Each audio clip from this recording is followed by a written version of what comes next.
May nagtanong po sa akin, puwede raw bang mag-post ng, picture ng, tao na hindi nakabayad ng utang? Ang sagot ko po diyan, hindi. Bawal na bawal po 'yan, 'no? Kasi kaya ako na-brought up yang ano na 'yan, yung mga OLA na naman, walang katapusang OLA. No, ginagawa nilang tactics 'yan, 'no, pino-post nila yung picture nung, hindi nakabayad sa utang sa social media, which is, punishable by ano 'yan, criminal 'yan. Criminal case 'yan, eh, so punishable by law ng imprisonment, 'no, cyber libel po 'yan, 'no. Bawal na bawal po yang, ginagawa nila. Hindi ko ho maintindihan bakit kailangan nilang gawin 'yun, 'no. Puwede naman nilang kausapin ng maayos, 'di ba? Puwede namang makipagkompromiso. Bakit kailangang ipahiya? Actually, yung pamamahiya, ano yun eh, ah, defamation po yun eh.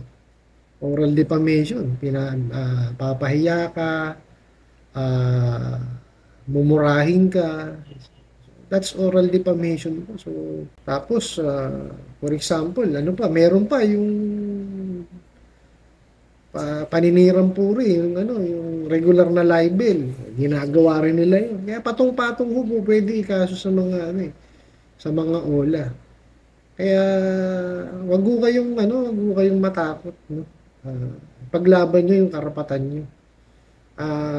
Katulong ho ng ano ng mga naaapi o yung mga namamaltratong ganyan, ang PNP tsaka NBI Cybercrime Division. Pwede niyo silang puntahan, no, at isang guni yung inyong problema, no. Pakita niyo lang ho yung ano, yung inyong pruweba na ginawang kayo ng cyber libel, defamation or slander. Yun pwede niyo salang kasuhan ng gano'n.